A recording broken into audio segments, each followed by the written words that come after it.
I'm going to read 3 poems, so bear with me.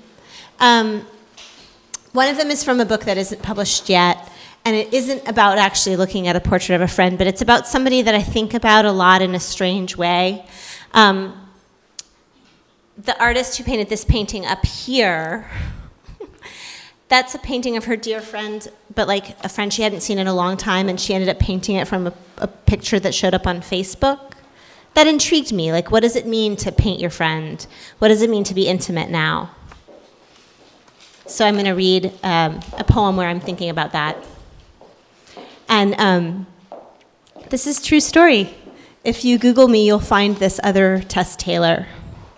This poem is called Self-Portrait with Porn Star. One day she appeared, my doppelganger, the Tess Taylor of the internet, flashing open as the option when, after searching Poe like poet, my engine offered porn star or pole dancer. She was brunette, 19, succulent, had quasi-natural looking boobs. I was 30-something, trying to get pregnant. Draped in lingerie or less than, she had a nipple pierce, a tongue pierce, appeared in an elaborate video shimmying formidably around a placeless pole. Her ab work and stilettos almost filled some empty and undecorated room.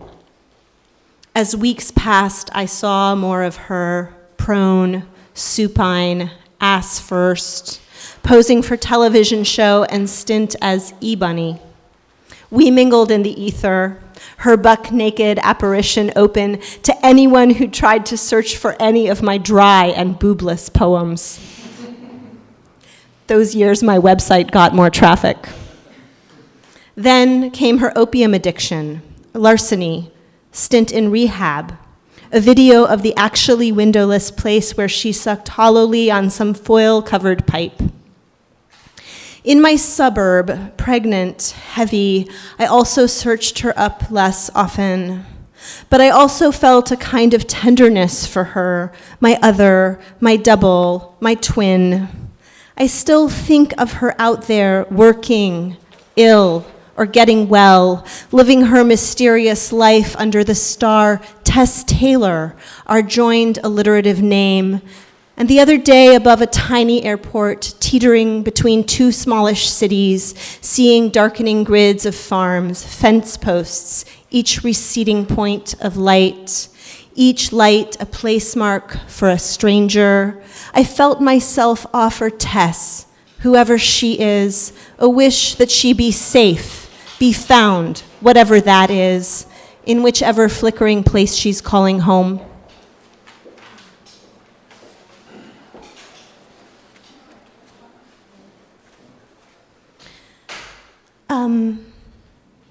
So I found this exhibit really moving, and I'm sure a lot of you feel the same way, that there's this kind of question of intimacy that's in it, and what it really means to see your friend, and what is a friend, and what is a portrait. I think this is a really smart exhibit that opens up a lot of questions in a really lovely way. And one of the things that made me so pleased was to be here, to stumble into it, and to get to meet the lovely artist whose name I'm now going to forget because I didn't write it down on the piece of paper, who painted this beautiful painting. And when I came to see it, it wasn't actually in the Gold Leaf that night, was it? Dale Erickson. Dale Erickson, yeah. And this is Dale's friend, who actually has collected his work and who's come. And I'm so grateful to you for coming. So one of the things that it sparked in me was just a thinking about what it means to me to be in friendship, what friendship has become to me over the years. But also this kind of crazy memory of this thing I learned while reading a kind of nerdy book about poetry, which is that Renaissance painters basically used what's the golden mean, 8 and 6, and they would use that as a way of making the perfect proportions for beauty. But of course, 8 and 6 is 14, which is the lines of the sonnet. So if you think of the sonnet as a kind of a mask. I ended up writing 5 sonnets for Bernard, for the portrait of Bernard. Some of the hours I give to love. 5 sonnets for Bernard in gold. 1. Like when Anna cut my hair those years ago and I became her abstract something, she looked at me not as myself but as an object, not untenderly. I loved the way she moved my tangled hair. All we really want is to be seen, said Jasmine years ago when we were both still friends with Anna, and friendship was the bulk of what sustained us. Money, jobs, and lovers being fickle. Friendship, our capital, golden city, wealth. How it felt to be near and tended to and criticized, exuberant, to wander young and late, hungover, talking books, trying to craft that great mystery, a life. 2. Renaissance painters plotted this relation. Beauty as a golden mean.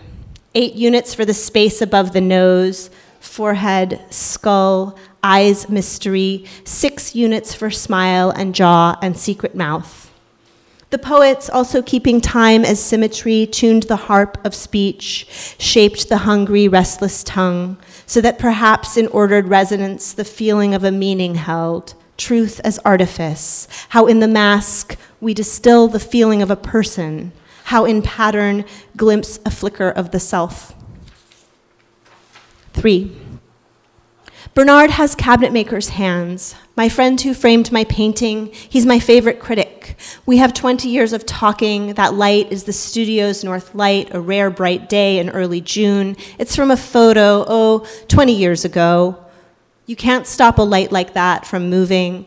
I adore him. T.S. Eliot dedicated The Wasteland to Pound and signed it to the better craftsman. Bernard made me a gold-leafed frame. I signed my painting to him, to the better craftsman. To me, he'll always be like that, except he's older. I paint the form, but I adore the framer. 4.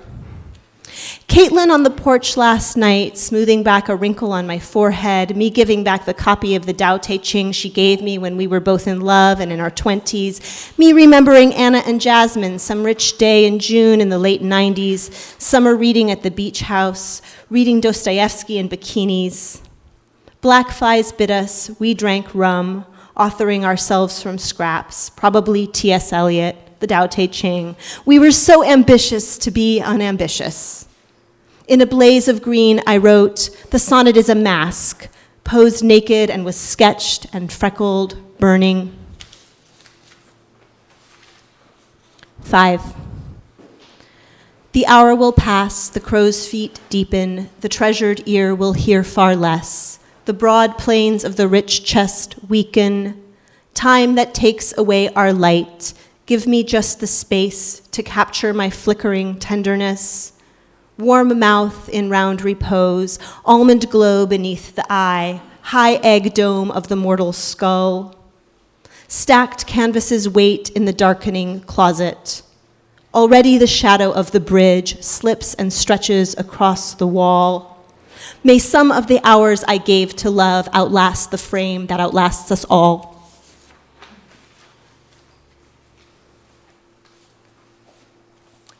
This was such a lovely thing. Thank you, all of Eden Gallery and everything.